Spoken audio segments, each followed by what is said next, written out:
जय माता दी। आप सभी को कैसे हैं आप सभी? आशा करता हूँ आप सभी अच्छे होंगे, स्वस्थ होंगे। आज की इस वीडियो में मैं आपको ये बताने वाला हूँ कि अगर आप साधना के क्षेत्र में नए नए आए हैं तो सबसे पहले आपको किस मंत्र को सिद्ध करना चाहिए जिससे आप साधना के क्षेत्र में खूब उन्नति करें और खूब आपको शक्तियाँ प्राप्त हों, खूब आपको सिद्धियाँ प्राप्त हों और कोई भी बुरी शक्ति, कोई भी नेगेटिव शक्ति आपका कुछ भी नहीं बिगाड़ पाए। चाहे आप किसी भी पंथ में जाते हैं, किसी भी संप्रदाय में जाते हैं, किसी भी गुरु से आप दीक्षा लेते हैं, अगर आपके गुरु को इस चीज़ का ज्ञान है तो सबसे पहले वो आपको इसी मंत्र को सिद्ध करवाएंगे।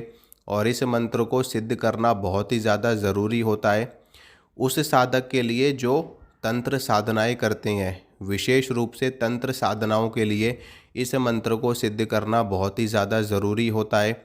जो मंत्र मैं आपको बताऊंगा वो एक शाबर मंत्र है और इस मंत्र को सिद्ध किए बिना आप साधना के क्षेत्र में आगे बढ़ ही नहीं सकते, क्योंकि ये मंत्र हर पल हर क्षण आपके लिए कवच का काम करता है, आपके लिए सुरक्षा का काम करता है और हर उस बुरी शक्ति से, हर उस नेगेटिव शक्ति से आपकी सुरक्षा करता है। इस मंत्र को कहा जाता है सुरक्षा शाबर मंत्र। अगर आप कोई भी साधना कर रहे हैं, मान लो आप शमशान में बैठ कर के साधना कर रहे हैं, निर्जन वन में बैठ कर के साधना कर रहे हैं, या किसी उग्र महाशक्ति की साधना कर रहे हैं जहां पर आपको नकारात्मक शक्तियों के द्वारा मारण का डर है, नकारात्मक शक्तियों के द्वारा आपको परेशानी हो सकती है, नेगेटिव शक्ति आपका नुकसान कर सकती है, या फिर कोई भी बुरी शक्ति आकर के आपको हानि पहुंचा सकती है। और कई बार तो साधकों के साथ में ये समस्या भी बहुत ज़्यादा होती है कि वो जब भी अनुष्ठान में होते हैं, साधना में होते हैं, तो बार बार उनका ब्रह्मचर्य खंडित होता है, बार बार उनका स्वप्न दोष होता है और जिसके कारण से वो अपनी साधना को पूर्ण नहीं कर पाते।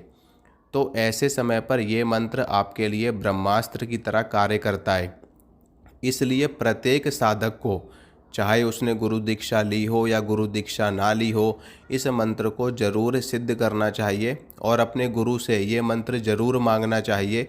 अगर आपके गुरु ये मंत्र नहीं देते हैं तब भी आपको उनसे सुरक्षा का कोई ना कोई मंत्र, जरूरी नहीं है जो मैं मंत्र आपको बता रहा हूँ केवल यही एक सुरक्षा का मंत्र है। दुनिया में या शाबर तंत्र ग्रंथों में, शाबर मंत्रों में बहुत सारे ऐसे मंत्र हैं जो सुरक्षा के लिए प्रयोग किए जाते हैं। और केवल शाबर मंत्र ही नहीं, ऐसे अनेकों वैदिक मंत्र भी हैं, ऐसे तांत्रिक मंत्र भी हैं जो सुरक्षा के लिए प्रयोग में लिए जाते हैं। मंत्रों के स्थान पर आप कवच इत्यादि का भी पाठ कर सकते हैं। कवच इत्यादि का पाठ भी सुरक्षा के लिए अच्छा माना जाता है। कई लोग मंत्रों को सिद्ध नहीं कर सकते या फिर उनके ऊपर गुरु की कृपा नहीं है, गुरु दीक्षा उनको नहीं मिली है, तो ऐसे लोग कवच का पाठ कर सकते हैं साधना के स्थान पर। तो कवच भी बड़ा अच्छा माना जाता है सुरक्षा के लिए। ठीक है, तो इस मंत्र को जरूर सिद्ध करें। ये एक शाबर मंत्र है और ये हनुमान जी का मंत्र है। किसी भी तरह का कोई भी तामसिक भोग इसमें नहीं दिया जाता है। ये हनुमान जी का एक वैष्णव मंत्र है, एक सात्विक मंत्र है और बहुत ही आसानी से सिद्ध होने वाला मंत्र है। मात्र एक दिन में ये मंत्र आपका सिद्ध हो जाता है और फिर उसके बाद में आप कोई भी उग्र साधना, तामसिक साधना करने के लिए तैयार हो जाते हैं। तो मेरी सलाह आपको यही है कि आप इस मंत्र को ज़रूर सिद्ध करें। हनुमान जी का मंत्र है। मैं आपको मंत्र को सिद्ध करने की विधि भी बताऊंगा और आपको मंत्र भी बताऊंगा। मंत्र आपको डिस्क्रिप्शन बॉक्स में मैं लिख करके दे दूंगा, वहाँ से आप मंत्र को देख सकते हैं।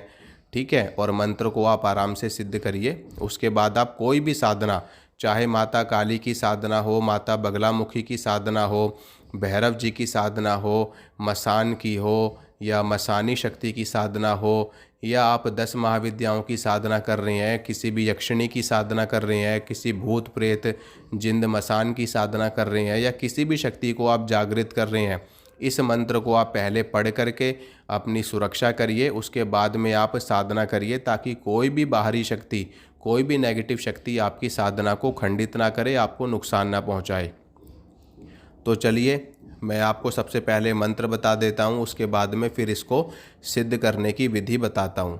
मंत्र सुनिए। मंत्र इस प्रकार है।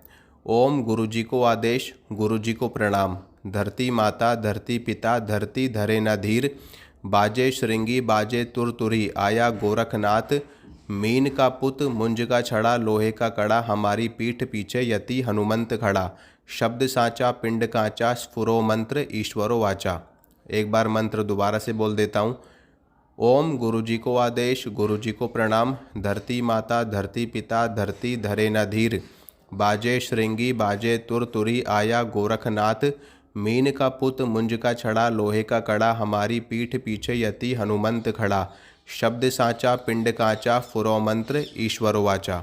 ये हनुमान जी का शाबर मंत्र है। गुरु गोरखनाथ जी के द्वारा ये मंत्र प्रदान किया गया है। नाथ संप्रदाय के जो साधु संत महात्मा होते हैं वो इस मंत्र का बहुत ज़्यादा प्रयोग करते हैं और ये मंत्र आम जनमानस के लिए भी बहुत ही अच्छा माना जाता है। और आप इसको सिद्ध करके, ज़रूरी नहीं है कि आप एक साधक हैं तभी आप इस मंत्र को सिद्ध करेंगे। आप एक घर गृहस्थी वाले व्यक्ति हैं, आप साधनाएं नहीं करते, लेकिन सुरक्षा तो सभी को चाहिए। आप रोड पर चल रहे हैं, रास्ते पर चल रहे हैं, आपकी दुर्घटना हो सकती है, शत्रुओं के द्वारा आपके ऊपर मारण तंत्र हो सकता है, शत्रुओं के द्वारा आपके लिए प्लानिंग की जा सकती है आपको नुकसान पहुंचाने के लिए। तो हर प्रकार की सुरक्षा इस मंत्र के द्वारा आपको प्राप्त होती है। अगर आप इस मंत्र को सिद्ध नहीं भी करते हैं तो आप इस मंत्र का प्रतिदिन 11 बार जप करते रहिए, तो हनुमान जी की कृपा से सर्वत्र आपकी सुरक्षा रहेगी। ना तो कोई भूत प्रेत आपको परेशान कर पाएगा, ना ही कोई शत्रु आपको परेशान कर पाएगा। हर जगह हर पल हर क्षण हनुमान जी आपके साथ में चलेंगे और आपकी रक्षा करेंगे, साथ में आपकी मनोकामना भी पूरी करेंगे। तो मंत्र को कैसे सिद्ध किया जाता है मैं उसकी विधि बताता हूँ। सबसे पहले तो वो लोग जो मंत्र को सिद्ध नहीं करना चाहते या जो लोग साधक नहीं हैं, वो लोग इस मंत्र का डेली 11 बार या 21 बार जाप करके लाभ ले सकते हैं। अब जो लोग साधक हैं उनके लिए बताता हूँ। वो लोग वैसे तो शाबर मंत्र पहले से ही सिद्ध होते हैं, इनको सिद्ध करने की आवश्यकता नहीं होती है, ये स्वयं सिद्ध मंत्र माने जाते हैं। लेकिन फिर भी इस मंत्र की शक्ति बढ़ाने के लिए आप इस मंत्र का 2-4 माला जाप कर सकते हैं। इस मंत्र की सिद्धि एक दिन में हो जाती है। होली पे, दिवाली पे, ग्रहण काल में, नवरात्रों में, महाशिवरात्रि पे, हनुमान जयंती पे, जन्माष्टमी पे, ऐसा कोई भी विशेष पर्व आने को हो तो उन विशेष पर्व में आप इस मंत्र का 5 माला जाप करिए। 5 माला जाप करने से ये मंत्र सिद्ध हो जाता है, एक ही दिन में सिद्ध हो जाता है। फिर उसके बाद में आप इस मंत्र का प्रयोग कर सकते हैं। अगर कोई भी पर्व नज़दीक नहीं है और आपको जल्द ही कोई ना कोई साधना करनी है, ठीक है, या आप किसी भी ऐसे काम पर जा रहे हैं जहाँ पे आपको सुरक्षा की बहुत ही ज़्यादा ज़रूरत है, तो आप इस मंत्र का एक अनुष्ठान कर सकते हैं 21 दिन का या फिर 41 दिन का। 41 दिन का जो अनुष्ठान होता है वो पूर्ण अनुष्ठान माना जाता है और जो 21 दिन का अनुष्ठान होता है वो अर्ध अनुष्ठान माना जाता है। 21 दिन में भी मंत्र सिद्ध हो जाते हैं और 41 दिन में तो मंत्र सिद्ध हो ही जाता है, हर हाल में हो जाता है। तो आप इस मंत्र को रोज़ 108 बार इस मंत्र का जाप करेंगे। आप अपने घर पे भी कर सकते हैं, हनुमान जी के मंदिर में भी आप कर सकते हैं। हनुमान जी के मंदिर में करेंगे तो और भी ज़्यादा अच्छा रहेगा। इसके लिए आपको क्या करना होता है कि शुक्ल पक्ष के मंगलवार से या शनिवार से इस मंत्र की साधना आपको शुरू करनी होती है। आप 21 दिन लगातार हनुमान जी के मंदिर जाएं, अपना आसन ले जाएं, साथ में अपनी माला ले जाएं साथ में, और हनुमान जी के लिए भोग लेकर के जाएं। डेली आपको लेकर के जाना है और हनुमान जी के मंदिर में बैठ करके, चाहे आप सुबह को जाएं, चाहे शाम को जाएं, चाहे रात को जाएं, चाहे आप दिन को जाएं, कभी भी आप जा सकते हैं, ठीक है। लेकिन समय आपका एक ही फिक्स होना चाहिए। अगर आप सुबह जा रहे हैं तो सुबह, शाम को जा रहे हैं तो शाम को। डेली आपको जाना है, हनुमान जी को प्रणाम करना है, हनुमान जी के समक्ष धूप दीप आपको लगाना है, हनुमान जी को भोग लगाना है। उसके बाद में हनुमान जी से प्रार्थना करके फिर आप आसन लगा करके इस मंत्र का 108 बार वहीं बैठ करके जाप करें। ऐसा आप लगातार 21 दिन या फिर 41 दिन करें तो 100% गारंटी के साथ मैं आपको कह रहा हूँ कि आपका मंत्र सिद्ध हो जाएगा। आप घर पे भी रह करके इस मंत्र को सिद्ध कर सकते हैं। उसके लिए आपको अनुष्ठान करना पड़ता है, उसमें आपको ब्रह्मचर्य का पालन करना पड़ेगा, ठीक है।